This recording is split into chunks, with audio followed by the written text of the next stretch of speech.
Statistik itu sangat penting peranannya dalam mengembangkan ilmu pengetahuan. Nah, pemahaman dan penerapan teori dalam berbagai ilmu pengetahuan seperti pendidikan, psikologi, sosiologi, ekonomi, dan manajemen itu memerlukan pengetahuan tentang metode statistika. Nah, keampuhan statistika dapat dilihat dari sumbangannya terhadap penemuan teori-teori baru yang diungkapkan dalam model-model statistika atau argumen yang melibatkan konsep-konsep statistika. Pendekatan atau metode statistika itu adalah bagian yang tak terpisahkan dari pendekatan atau paradigma kuantitatif. Paradigma kuantitatif atau yang biasa disebut dengan paradigma tradisional atau positivis atau eksperimental ya atau empiris ya, itu menempatkan statistika sebagai teknik analisis atau prosedur penting untuk menguji teori. Nah, paradigma kualitatif itu melahirkan suatu jenis atau metode penelitian kuantitatif. Nah, menurut Creswell 2013 ya, penelitian kuantitatif itu merupakan metode-metode untuk menguji teori-teori dengan cara meneliti hubungan antar variabel. Nah, variabel-variabel itu diukur dengan instrumen penelitian yang menghasilkan data berbentuk angka-angka dan dianalisis dengan prosedur-prosedur statistik. Nah, menggunakan asumsi-asumsi untuk menguji teori, mengkontrol penjelasan-penjelasan alternatif. Tujuannya apa? Tujuannya adalah untuk menentukan apakah generalisasi-generalisasi prediktif atau teori yang diselidiki itu dapat terbukti kebenarannya. Nah, penelitian kuantitatif itu memandang bahwa status ilmiah suatu penelitian tergantung pada kemampuan peneliti dalam mengambil jarak atau tidak membuat kontak langsung dengan objek yang ditelitinya. Pencegahan kontak langsung dengan objek penelitian itu efektif dilakukan melalui penggunaan instrumen yang sifatnya baku. Nah, subjektivitas pribadi itu harus dikendalikan dan objektivitas itu harus diprioritaskan. Jadi peneliti itu harus selalu mendasarkan diri pada data dan fakta. Nah, dalam menyusun laporan, peneliti itu menggunakan bahasa formal dengan struktur yang ketat berdasarkan definisi operasional dan istilah yang sudah lazim. Nah, proses penelitian dimulai dari proses teoritis dengan pendekatan deduktif. Kemudian proses empiris melalui pengujian hipotesa yang dirumuskan sebelum penelitian dimulai dengan menggunakan data untuk membuat generalisasi terhadap populasi, membuat eksplanasi atau penjelasan dan pemahaman tentang karakteristik variabel yang diteliti. Nah, peranan atau kedudukan statistika dalam penelitian kuantitatif itu secara rinci dapat dijelaskan melalui tahapan metode ilmiah ya. Yang pertama yaitu merumuskan atau memformulasikan masalah. Kemudian yang kedua, melakukan kajian atau studi literatur berkenaan dengan masalah. Dan yang ketiga adalah merumuskan atau menyusun hipotesis penelitian. Kemudian yang keempat adalah mengumpulkan dan mengolah data untuk menguji hipotesis. Dan yang kelima, itu adalah inferensi atau kesimpulan. Nah, sedangkan metode ilmiah itu adalah penelitian ilmiah yang dipandang sebagai salah satu metode untuk mencari kebenaran, di mana tingkat kesalahan yang paling kecil yang kita cari ya. Nah, keampuhan metode ilmiah dari metode lain itu adalah karena metode ilmiah itu memadukan dua jenis kenyataan atau kebenaran, yaitu agreement reality dan experiential reality. Nah, apa sih disebut dengan agreement reality? Agreement reality itu adalah semua hal yang diketahui sebagai kebenaran karena kita mendapatkan informasi atau sumber dari orang lain. Nah, bentuk tipikal dari agreement reality itu adalah teori. Sedangkan experimental reality itu adalah semua hal yang diketahui sebagai kebenaran karena kita mengalaminya gitu. Seperti melihat, mendengar, merasakan, menikmati sendiri. Nah, bentuk tipikal dari experiential reality itu adalah observasi. Nah, menurut Jali, penelitian ilmiah itu bertumpu pada dua proses, yaitu proses teoritis dan proses empirik. Nah, kedua proses tersebut itu bermula dari suatu masalah. Kemudian proses teoritis itu dimulai dari pengkajian teori penelitian yang relevan. kemudian penyusunan kerangka teori menggunakan premis-premis dan perumusan hipotesis. Nah, berdasarkan proses penelitian ilmiah di atas, secara rinci dijelaskan bahwa langkah pertama suatu metode ilmiah atau penelitian ilmiah itu adanya suatu permasalahan. Nah, dalam penelitian kuantitatif, masalah utama atau major itu adalah variabel yang menjadi tema pokok penelitian. Nah, masalah utama itu biasanya melekat pada variabel terikat atau dependent variable yang sifatnya dapat dikuantifikasikan, diukur atau diamati. Nah, masalah utama suatu penelitian itu harus mengandung hal-hal baru atau novelty yang berbeda dari penelitian sebelumnya.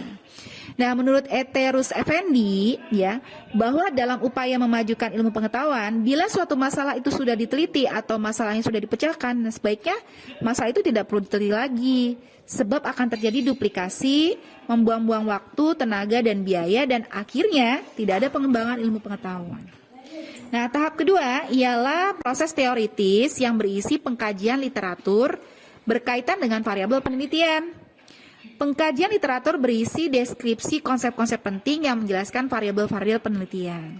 Nah, deskripsi teoritis dalam penelitian kuantitatif itu memuat penjelasan, komparasi, analisis, dan sintesis terhadap konsep-konsep dari variabel yang tak bebas dan variabel yang bebas.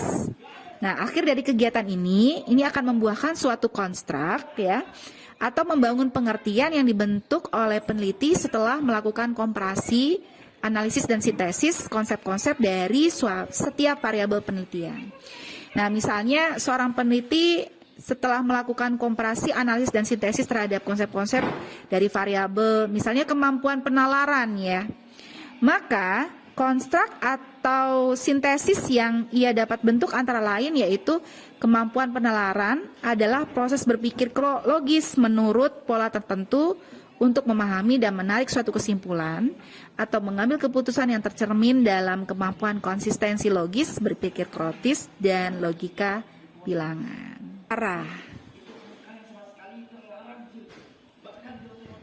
Nah, tahap ketiga dari metode ilmiah itu ialah adanya hipotesis sebagai kesimpulan sementara yang dibangun berdasarkan konsep atau kerangka teoritis.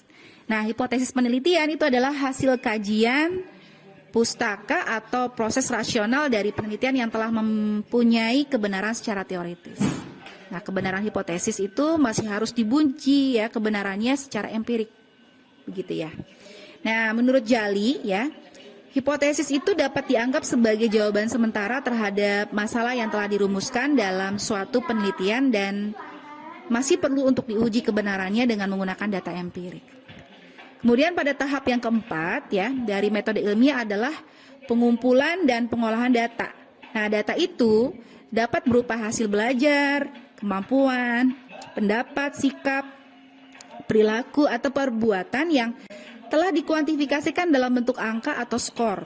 Nah, pada tahapan ini, statistika memberikan 3 peranan penting sebagai alat, yaitu yang pertama yaitu pengembangan instrumen, kemudian yang kedua adalah penentuan sampel, dan yang ketiga adalah pengujian hipotesis.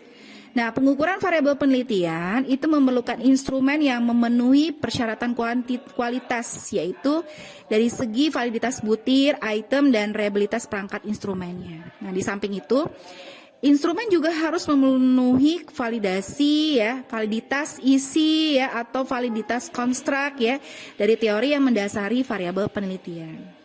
Nah, untuk menjamin kualitas instrumen dari segi validitas dan reliabilitas itu dapat ditentukan dengan menggunakan prinsip korelasi dari statistika. Nah, selanjutnya responden atau sampel itu diminta menjawab instrumen tes, ya, atau skala atau angket untuk menguji hipotesis, ya, yang tidak mungkin, ya, seluruh populasi, misalnya seluruh mahasiswa di Indonesia gitu, ya, itu kan tidak mungkin, ya. Nah, sehingga perlu dipilih responden atau sampel yang benar-benar representatif gitu, ya, atau memiliki karakteristik populasi yang akan diteliti. Nah, dalam hal ini kita memerlukan teknik-teknik statistik untuk memilih sampel yang representatif melalui proses randomisasi dengan menggunakan teori peluang dari statistika, gitu, ya. Nah, begitu pula untuk menguji hipotesis penelitian itu dibutuhkan teknik-teknik statistik atau statistika uji yang tepat dalam statistika. Misalnya teknik statistika regresi atau analisis jalur gitu ya. Uji T, analisis varian, analisis kovarian gitu ya. Ini akan membantu peneliti untuk menjelaskan dan menganalisis data yang ia peroleh. Kemudian tahap yang kelima ya dari penelitian ilmiah itu adalah penarikan inferensi gitu ya. Nah, pemaknaan inferensi ini agak berbeda artinya dengan kesimpulan gitu. Jadi inferensi ini bukan belum tentu yang disebut dengan kesimpulan ya. Kesimpulan itu ada conclusion gitu kan. Nah, inferensial itu adalah proses penarikan kesimpulan berdasarkan hasil pengujian hipotesis menggunakan data sampel. Nah, inferensi itu melalui metode ilmiah sifatnya lebih umum, berupa generalisasi atau prediksi berdasarkan data sampel representatif yang menggambarkan karakteristik populasi. Sedangkan kesimpulan atau conclusion itu adalah pemaduan hasil pengujian hipotesis, temuan deskriptif, dan pembahasan hasil penelitian. Nah, dari penjelasan tentang paradigma penelitian kuantitatif dan metode ilmiah di atas ya, yang tadi sudah saya jelaskan, itu menunjukkan bahwa statistika yang memainkan peranan penting dan menjadi teknik analisis yang handal untuk menjelaskan masalah-masalah dari penelitian. Nah, dengan demikian, statistika atau analisis statistika itu merupakan teknik analisis yang khas dan utama dalam penelitian kuantitatif. Baik, kita masuk ke pengertian statistika ya. Kata statistika itu berasal dari bahasa Yunani yaitu status, atau dalam bahasa Inggris itu state yang artinya negara. Nah, arti negara dapat dimaknai secara lebih luas antara lain sebagai keadaan atau data tentang bidang-bidang kehidupan dalam suatu negara. Nah, bidang-bidang kehidupan tersebut berbagai macam ragamnya, misalnya keadaan pendidikan, kesehatan, ekonomi, industri, hukum, pertanian, militer, dan lain-lain. Data atau keadaan bidang kehidupan tersebut itu terbagi lagi dalam sub-sub yang lebih kecil dan spesifik, misalnya dalam bidang pendidikan. Nah, kita dapat melihat data atau keadaan tentang jenjang pendidikan, angka partisipasi pendidikan, guru, ragam mata pelajaran, dinas-dinas pendidikan di seluruh provinsi. Bahkan sub-sub tersebut dapat dijabarkan lagi menjadi data atau keadaan yang lebih spesifik, misalnya tentang guru, dapat dilihat data atau keadaan tentang jumlah guru ya, jenjang pendidikan guru, golongan, sertifikasi guru, kompetensi guru, jenis mata pelajaran yang diampu guru, ya, masa kerja guru, serta sistem penggajian guru. Nah, kata statistika itu sering dikacaukan dengan kata statistik, gitu. Sebagaimana telah dijelaskan di atas ya, statistik itu diartikan sebagai menunjukkan suatu keadaan gitu ya. Misalnya statistik penduduk, statistik kriminal, statistik pendidikan ya, dan statistik pertanian. Nah, dengan demikian pada hakikatnya statistik itu terdiri dari fakta dan deskripsi yang telah dikuantifikasi menjadi angka-angka atau skor. Data atau fakta yang telah disampaikan melalui statistik itu haruslah bersifat informatif, komunikatif, berguna, dan praktis. Oleh karena itu, tampilan informasi tersebut harus dikemas dan disarikan dalam gambaran-gambaran atau ringkasan data yang sederhana. Sebagai contoh, bila kita ingin mempelajari rata-rata kemampuan berpikir kritis matematis ya pada mahasiswa jurusan ilmu manajemen misalnya ya, atau informatika gitu ya, pengukurannya harus dilakukan dengan menggunakan tes kemampuan berpikir kritis matematis gitu ya. Jadi statistikawan atau statistician, jadi seorang statistikawan atau statistician gitu ya, setelah melakukan berbagai analisisnya itu menyajikan gambaran dalam bentuk yang informatif, hemat, dan berguna. Misalnya data kemampuan berpikir kritis matematis mahasiswa dari berbagai angkatan, kemudian membuat kategori atas tinggi, sedang, dan rendah gitu ya. Kemudian kategori berdasarkan jenis kelamin mahasiswa gitu, ataupun menguji hipotesis tentang pengaruh kemampuan berpikir kritis matematis terhadap prestasi belajar akademis mahasiswa.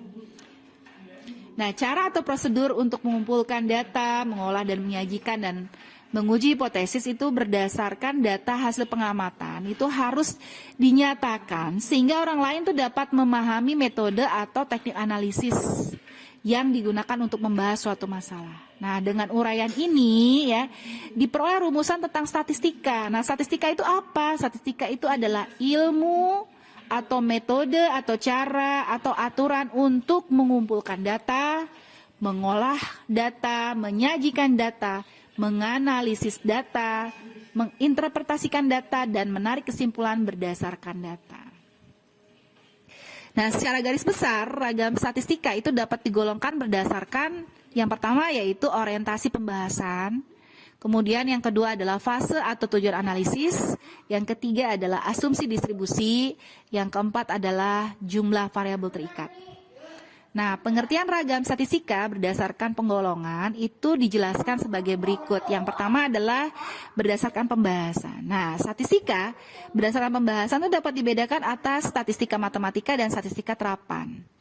Nah, statistika matematika atau mathematical statistics itu adalah statistika teoritis yang lebih berorientasi kepada pemahaman model dan penurunan konsep dan rumus-rumus statistika secara matematis teoritis, misalnya model dan penurunan rumus-rumus dalam analisis regresi ya. Nanti kita belajar itu, statistik uji T itu juga belajar itu, model stokastis enggak, kemiringan, ketajaman, ekspektasi, galat, estimasi dan lain-lain. Jadi enggak semua dipelajari di sini ya, tapi ada sebagian dipelajari. Sedangkan statistika terapan atau applied statistik itu lebih berorientasi pada pemahaman konsep dan teknik-teknik statistika serta penggunaan atau terapannya dalam berbagai bidang. Misalnya statistika pendidikan. Kemudian yang kedua, berdasarkan fase atau tujuan analisisnya. Nah, statistika dapat dibedakan atas statistika deskriptif dan statistika inferensial. Pertama ialah fase yang hanya berkenaan dengan pengumpulan, pengolahan, penganalisisan, dan penyajian sebagian atau seluruh data atau pengamatan tanpa pengambilan kesimpulan. Fase ini disebut fase statistika deskriptif. Dengan demikian, fase atau teknik statistika deskriptif mereduksi data kuantitatif yang lebih besar menjadi teknik yang lebih sederhana. Misalnya, rata-rata yang mewakili sekumpulan data atau lebih sederhana daripada penyajian dan penjelasan data satu persatu. Nah, tugas mencari kecenderungan data, memusat misalnya rata-rata, median, modus, dan sekumpulan bilangan gitu ya, itu termasuk dalam fase dari statistika deskriptif. Kemudian fase yang kedua adalah statistika yang berkenaan dengan pengambilan kesimpulan mengenai populasi berdasarkan data sampel yang lebih sedikit. Nah, fase ini disebut dengan statistika inferensial atau induktif. Nah, dengan demikian fase atau teknik statistika inferensial ini membantu peneliti mengambil kesimpulan atau membuat generalisasi prediksi dari data yang sedikit atau sampel yang untuk data yang lebih banyak atau populasi. Kemudian yang ketiga, dilihat dari asumsi distribusi populasi data yang dianalisis ya, statistik dapat dibedakan menjadi statistika parametrik dan statistika non-parametrik. Nah, apa yang disebut dengan statistika parametrik? Statistika parametrik adalah statistika yang didasarkan pada model distribusi normal. Sedangkan statistika non-parametrik adalah statistika dengan teknik analisis yang tidak mensyaratkan model distribusi normal atau bebas distribusi. Nah, dalam penelitian kuantitatif, teknik analisis statistika parametrik maupun kemudian yang ketiga adalah dilihat dari asumsi distribusi populasi data yang dianalisis. Nah, statistika dapat dibedakan menjadi statistika parametrik dan statistika non-parametrik. Statistika parametrik adalah statistika yang didasarkan pada model distribusi normal, sedangkan statistika non-parametrik adalah statistika dengan teknik analisis yang tidak mensyaratkan model distribusi normal atau bebas distribusi. Nah, dalam penelitian kuantitatif, teknik analisis statistik parametrik maupun statistik non-parametrik itu digunakan untuk menguji hubungan atau asosiatif dan menguji perbedaan atau komparatif. Kemudian yang keempat, berdasarkan jumlah variabel terikat atau independent variable ya, statistika dapat dibedakan atas statistika univariat dan statistika multivariat. Nah, teknik analisis statistika yang melibatkan hanya satu variabel tak bebas atau kriterian variabel itu termasuk dalam statistika univariat. Sedangkan teknik statistika yang melibatkan lebih dari satu variabel tak bebas itu termasuk dalam statistika multivariat. Oke, kita nanti akan membahas lebih banyak ke statistik univariat ya, bukan ke statistik multivariat. Kemudian kita menuju ke variabel pengukuran ya, skala pengukuran dan pemilihan teknik statistika. Kita mulai dari yang pertama yaitu variabel. Nah, kegiatan pokok dari suatu ilmu pengetahuan adalah menjelaskan perbedaan atau hubungan antar variabel. Apa sih yang disebut dengan variabel? Nah, variabel adalah konsep yang mempunyai nilai yang berbeda-beda atau mempunyai variasi nilai, keadaan, kategori, atau kondisi. Nah, konsep adalah definisi dari apa yang perlu diamati atau diteliti. Konsep menentukan variabel-variabel mana yang ada hubungan empiriknya atau yang diamati secara empirik. Nah, pendefinisian secara konseptual dan operasional suatu variabel itu diartikan sebagai proses penentuan batasan atau penjelasan ilmiah yang didasarkan pada kajian teori yang mendasari variabel tersebut. Sedangkan definisi konseptual itu adalah penjelasan secara abstrak tentang suatu fenomena atau variabel tertentu. Nah, sedangkan definisi operasional itu adalah penjelasan secara jelas, rinci dan spesifik dari suatu variabel sehingga variabel tersebut dapat diukur. Nah, definisi operasional itu berkaitan dengan skor yang mencerminkan dimensi atau indikator dari variabel-variabel yang diukur. Nah, variabel dapat dibedakan berdasarkan jenis data dan fungsinya dalam penelitian. Berdasarkan jenis datanya, variabel terbagi atas variabel diskrit dan variabel kontinu. Sedangkan berdasarkan fungsinya, variabel dibedakan menjadi 5 macam, yaitu variabel bebas, variabel tak bebas, variabel kontrol, ya, variabel moderator, dan ada juga variabel intervening. Oke, kita mulai dari yang pertama adalah berdasarkan jenis data. Nah, berdasarkan jenis data, variabel itu dapat dibedakan atas variabel diskrit dan variabel kontinu. Nah, variabel diskrit, apa sih yang disebut dengan variabel diskrit? Variabel diskrit adalah variabel yang harga atau nilainya terputus atau tidak dapat ditampilkan dalam bentuk pecahan. Nah, nilai variabel diskrit pada umumnya diperoleh melalui proses membilang, misalnya membilang jumlah kemasukan gol dari suatu pertandingan sepak bola nih ya. Tidak mungkin ya kemasukannya menjadi 2,6 gol atau 3,7 gol, itu gak mungkin ya. Jadi penampilan variabel ini dalam bentuk 2 kategori atau lebih dari 2 jenis kategori. Nah, apabila 2 kategori disebut dikotomi, misalnya jenis kelamin terdiri atas pria dan wanita, sedangkan apabila lebih dari 2 kategori disebut politomi ya. Misalnya variabel jenis pekerjaan terdiri atas PNS, TNI ya, Polri, wira swasta gitu ya. Pedagang, petani dan nelayan. Nah, kemudian ada yang disebut dengan variabel kontinu. Nah, variabel kontinu itu adalah variabel yang nilainya rapat atau dapat dinyatakan dalam bentuk pecahan atau desimal. Nah, pada variabel kontinu itu berlaku postulat bilangan rasional, yakni di antara 2 bilangan rasional terdapat tidak berhingga bilangan rasional lainnya. Contohnya, variabel kontinu adalah umur, ya, tinggi badan, berat badan, denyut jantung, dan suhu badan. Kemudian yang kedua adalah berdasarkan fungsinya. Berdasarkan fungsinya dalam konstelasi variabel penelitian, variabel terdiri atas variabel bebas, tak bebas, kontrol, moderator, dan intervening. Variabel bebas atau biasa disebut dengan variabel independen, stimulus, prediktor ya atau antecedent gitu ya. Sedangkan variabel bebas adalah variabel yang mempengaruhi variabel lain. Kemudian variabel tidak bebas adalah variabel dependent, respon atau kriteria. Nah, variabel tak bebas adalah variabel yang dipengaruhi oleh variabel lain.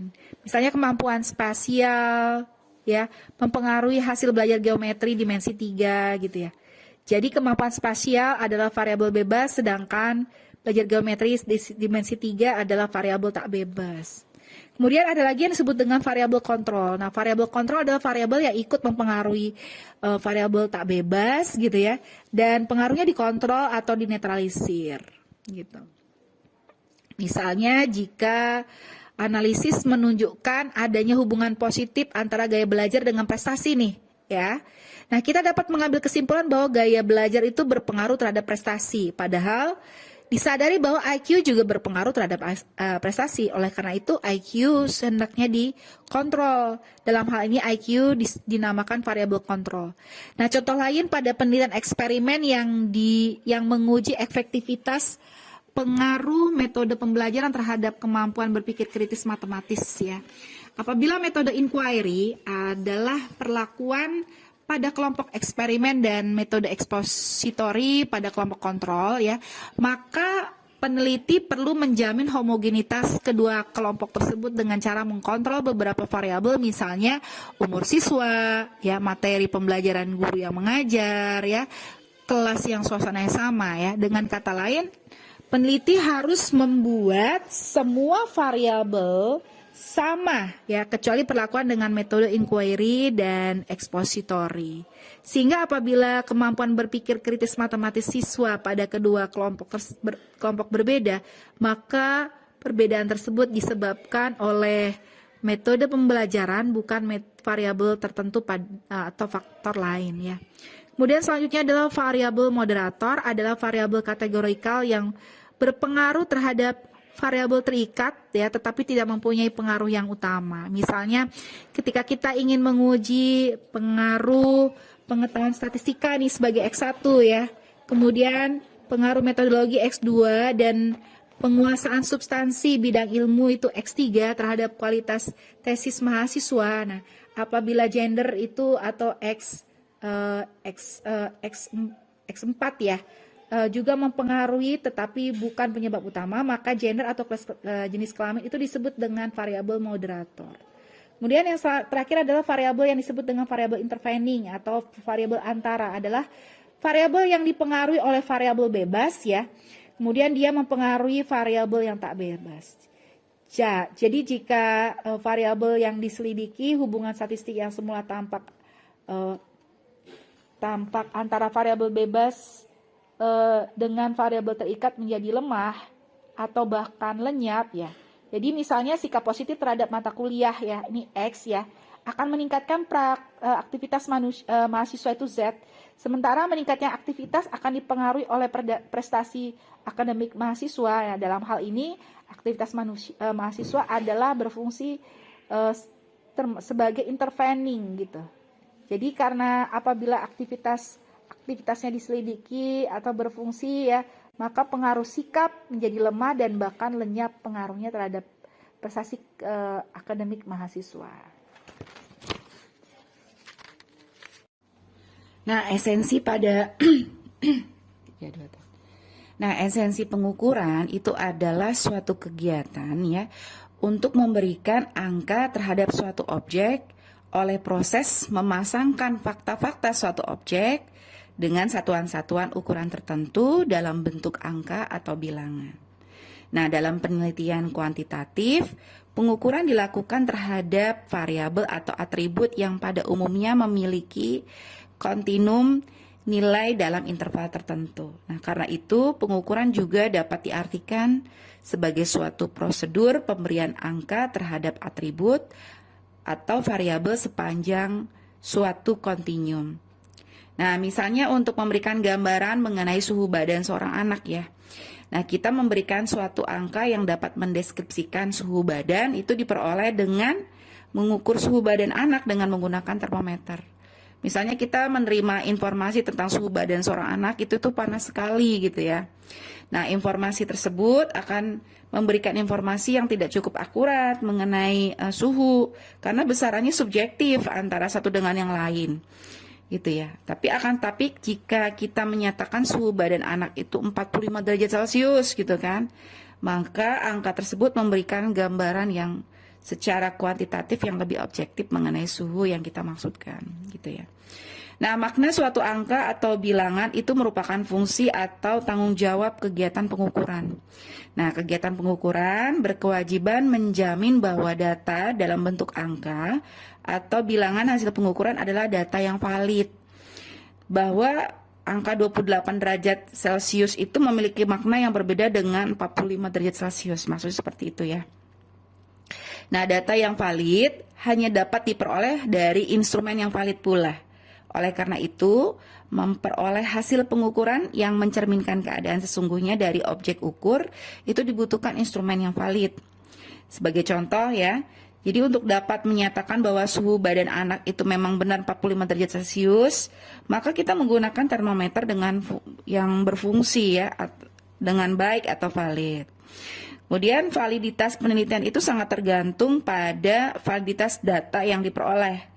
Bekerja dengan data yang tidak valid akan menghasilkan analisis dan interpretasi data yang tidak berguna, karena tidak menggambarkan keadaan objek penelitian yang sesungguhnya. Hasil penelitian dan kesimpulan yang diperoleh dari data yang tidak valid bukan hanya dapat membuat kekeliruan ya, tetapi juga dapat menyesatkan orang yang menggunakan hasil penelitian tersebut, gitu ya.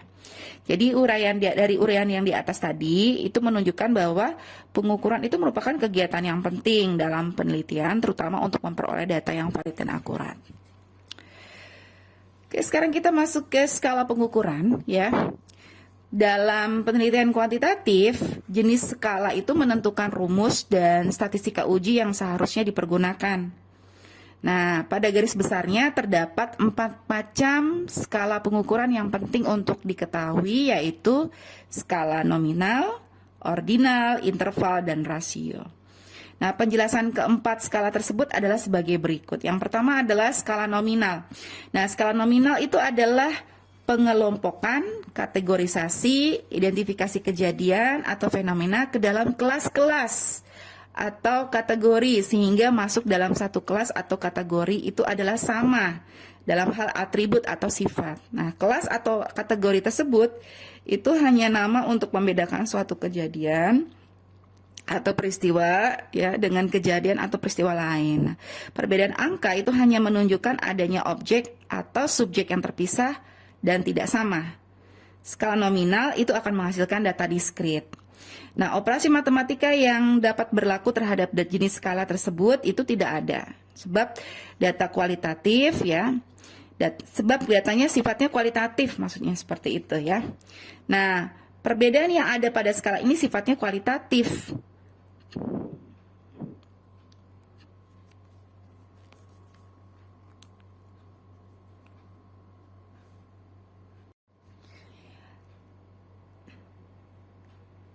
Oke, skala nominal adalah pengelompokan, kategorisasi, identifikasi ya, kejadian atau fenomena ke dalam kelas-kelas atau kategori gitu ya, sehingga masuk ke dalam suatu kelas atau kategori yang sama dalam hal atribut atau sifat. Nah, kelas atau kategori tersebut hanya nama untuk membedakan suatu kejadian atau peristiwa dengan kejadian atau peristiwa lain. Nah, perbedaan angka itu hanya menunjukkan adanya objek atau subjek yang terpisah atau tidak sama. Nah, skala nominal itu akan menghasilkan data yang diskrit, gitu ya. Operasi matematika yang berlaku terhadap jenis skala demikian itu nggak ada, sebab datanya kualitatif. Nah, perbedaan yang ada pada skala ini sifatnya juga kualitatif. Nah, tidak ada usaha untuk melihat ukuran kuantitatif pada objek penelitian itu. Sebagai contoh, klasifikasi jenis kelamin gitu ya. Atas pria misalnya itu 1, wanita itu 0. Nomor punggung pemain sepak bola gitu ya. Kemudian pengelompokan jenis pekerjaan ya, 1 petani, 2 pedagang, 3 PNS, 4 TNI, 5 wira swasta gitu ya. Kemudian penomoran capres, cawapres dalam pemilu ya kemarin gitu kan.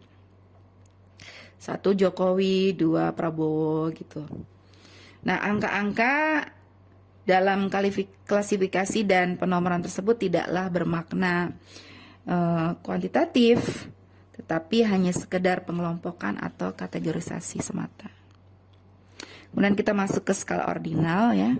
Suatu hasil pengukuran disebut berada pada skala ordinal apabila angkanya berfungsi untuk menunjukkan adanya penjenjangan atau ranking. Nah, berbeda dengan angka yang dimiliki suatu objek yang lain, itu tidaklah menunjukkan adanya perbedaan kuantitatif ya, melainkan perbedaan jenjang kualitatif saja. Nah, bila terdapat jenjang 1, 2, 3 gitu ya, maka kita tidak dapat mengatakan bahwa jarak 3 ke 2 itu sama dengan jarak 2 ke 1 ya.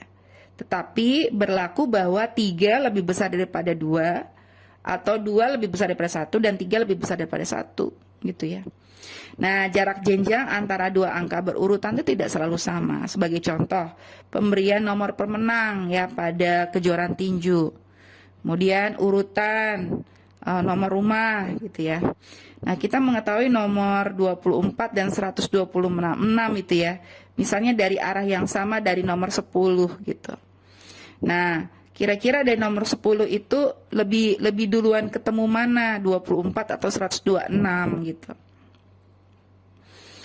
Itu ya kira-kira ya gambarannya. Nah, contoh lain misalnya titik skala pada sikap gitu ya, misalnya setuju gitu diberi nama beri angka 5 gitu. Kemudian netral diberi angka 4, tidak setuju diberi angka 2, sangat tidak setuju itu 1 gitu ya. Nah, skala ordinal itu tidak dapat dikenakan perhitungan rata, jadi nggak bisa dirata-ratakan, nggak bisa di standar deviasi bakukan gitu ya. Nah, statistika yang berlaku pada skala ini disebut dengan statistika urut atau order statistik.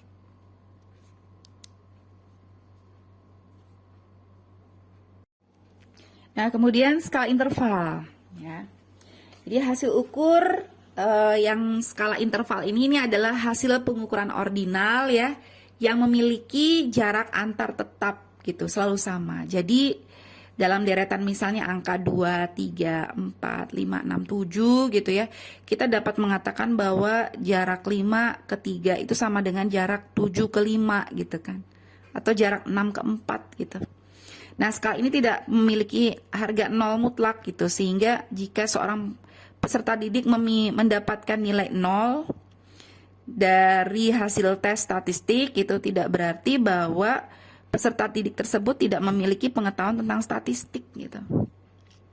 Nah, perbedaan angka pada level interval sudah mempunyai perbedaan kuantitatif dan kualitatif. Nah, data pada level interval itu dikenakan operasi penjumlahan dan pengurangan. Sebagai contoh, angka-angka pada suhu termometer gitu ya, pada IQ, pada iklim kerja, kinerja, indeks prestasi gitu ya.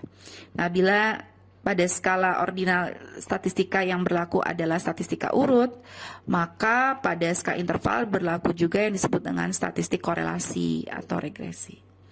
Kemudian skala rasio ya. Skala rasio itu ya, level rasio pada dasarnya adalah level interval yang memiliki harga 0 yang mutlak. Jadi mulai dari sini sudah ada harga 0 yang mutlak ya. Artinya harga 0 pada skala ini memang menunjukkan bahwa atribut yang diukur sama sekali tidak ada objek yang bersangkutan. Jadi hasil pengukuran itu menunjukkan angka 0 berarti ya objek yang diukur itu benar-benar tidak memiliki karakteristik yang dimaksud. Misalnya titik 0 pada mistar gitu ya. Berarti benda itu tidak memiliki panjang, atau titik 0 pada pengukuran suhu ya. Itu berarti benda tersebut kalau misalnya dia maksudnya 0 gitu ya, berarti benda itu tidak memiliki suhu gitu. Nah, gitu. Jadi kalau di sini nolnya sudah benar gitu ya. Nolnya sudah memang nyata ada 0 di sini ya. Kalau dikatakan 0 itu berarti dia memang dia tidak punya suhu ya, atau tidak ada, kalau kecepatan 0 berarti ya memang tidak bergerak begitu ya. Beda seperti tadi ya di skala interval ya. Contoh seperti misalnya nilainya 0 gitu ya, pada hasil tes 0 gitu. Tes statistik 0 itu belum tentu dia tidak punya kemampuan di pelajaran tersebut gitu ya. Kan banyak faktornya. Nah, kalau untuk skala rasio seperti itu, dia itu jelas-jelas itu memang tidak ada nilainya ya kalau dia nolnya gitu ya. Jadi nolnya itu sudah ada di sini untuk skala rasio. Nah, untuk kepentingan penelitian ya, peneliti dapat mengubah skala yang levelnya lebih tinggi kepada skala yang levelnya lebih rendah. Misalnya mengubah skala rasio gitu ke skala interval gitu. Kemudian skala interval ke skala ordinal, kemudian dari skala ordinal ke nominal gitu. Bahkan dari skala rasio ya, interval gitu bisa berubah ke nominal gitu. Ya, misalnya hasil ujian statistik mahasiswa gitu dengan rentang 0 sampai 100 tuh bisa dirubah menjadi dua kategori gitu. Dikatakan lulus jika skornya lebih dari 70, dikatakan tidak lulus jika skornya kurang dari 70, kan seperti itu. Nah, hal sebaliknya selalu tidak dapat diubah dari skala yang levelnya rendah ke skala yang levelnya tinggi. Jadi misalnya skala nominal ke skala ordinal atau interval gitu. Jadi nggak bisa ya dari rendah ke tinggi ya, dari tinggi ke rendah bisa gitu ya. Misalnya skala nominal ke skala interval tadi nggak bisa nih ya. Nah, gitu seperti itu ya. Nah, perbedaan tersebut ya dapat terlihat pada tabel berikut. Nah, ini tabelnya seperti ini. Ya. Jadi semakin tinggi ya dia akan memiliki kayak seperti skala rasio dia memiliki klasifikasi, dia memiliki peringkat, kemudian dia juga memiliki jarak yang sama dan dia memiliki 0 yang mutlak. Semakin rendah ya dia cuma memiliki klasifikasi doang. Ya begini ya, ini perbedaan skala pengukurannya. Kemudian kita lanjutkan ke kita lanjutkan ke pemilihan teknik statistik ya. Jadi pemahaman yang benar tentang skala pengukuran itu dapat membantu peneliti untuk memilih jenis statistika yang tepat gitu ya untuk menganalisis data penelitian yang telah diperoleh. Nah, pemilihan teknik analisis statistik deskriptif dan inferensial gitu ya dalam penelitian itu didasarkan pada skala hasil pengukuran nominal yang tadi ordinal, interval, dan rasio. Nah, penggunaan teknik analisis statistik deskriptif itu disajikan pada data sebagai berikut. Nah, ini ya. Di sini skala pengukuran nominal itu teknik statistik yang bisa dilakukan itu adalah mencari modus, ya, tabel frekuensi, presentasi, dan grafik gitu. Kemudian kalau sudah ordinal gitu ya, sudah bisa mencari minimum maksimum gitu. Median, tabel frekuensi, presentasi, dan grafik. Nah, ketika sudah interval dan rasio gitu kan, sudah lebih banyak lagi teknik statistik yang bisa digunakan seperti rata-rata, minimum, maksimum, range gitu ya, varians, simpangan baku, koefisien varians, kemiringan, ketajaman, dan juga grafik gitu. Kemudian ini adalah teknik analisis statistika inferensial gitu ya. Nih ya, kalau nominal biasanya kalau hubungannya asosiatif gitu digunakan Somers-D gitu, koefisien kontingensi. Kalau misalnya deskriptif dia menggunakan uji binomial ya, chi-square untuk satu sampel, nanti kita belajar itu. Kemudian kalau untuk komparatif ya, komparatif perbandingan ya, yang tidak bebas dengan menggunakan McNemar gitu, yang bebas menggunakan Fisher, exact, chi-square untuk 2 sampel gitu ya. Kemudian kalau komparatifnya lebih dari 2 sampel ya, yang tak bebas bisa menggunakan chi-square untuk K sampel Cochrane, Q gitu. Kemudian yang bebas adalah chi-square untuk K sampel gitu ya. Kemudian untuk skala ordinal ya bisa menggunakan untuk asosiatif hubungan menggunakan korelasi peringkat Spearman gitu kan, kendal korrespondensi gitu. Kemudian untuk deskriptif satu variabelnya menggunakan uji Rand. Komparatif 2 sampel yang tak bebas menggunakan uji tanda, uji Wilcoxon. Kemudian yang bebas menggunakan uji median, uji Mann-Whitney, Kolmogorov-Smirnov gitu. Kalau untuk uji komparatif 2 sampel dengan menggunakan Friedman gitu, ANOVA 2 jalur gitu. Dan kalau yang bebasnya bisa menggunakan uji median, Kruskal-Wallis ya ANOVA 1 jalur. Kemudian kalau interval rasio gitu ya, interval rasio skala yang interval atau rasio itu bisa menggunakan untuk asosiatif atau hubungan menggunakan produk moment gitu kan, percent correlation, partial, dan regression gitu kan. Untuk deskripsi itu menggunakan uji T, uji Z gitu kan. Dan kalau untuk komparatif ya, perbandingan 2 sampel menggunakan uji T korelasi ya, kemudian uji T bebas gitu, uji Z bebas. Kemudian kalau lebih dari 2 sampel bisa menggunakan uji F ya, ANOVA gitu kan. Kemudian kalau misalnya dia yang bebas gitu bisa menggunakan uji Z gitu. Seperti itu. Nah, di sini pemilihan teknik statistik analisis ya yang tepat itu yang kita perlukan gitu kan. Jadi kita kita lihat ini skalanya apa dulu ya, nominal, ordinal, interval atau rasio gitu. Nah, teknik analisis statistik itu dapat digunakan untuk penelitian asosiatif dan komparatif. Ya, tadi sudah disajikan di tabel tadi.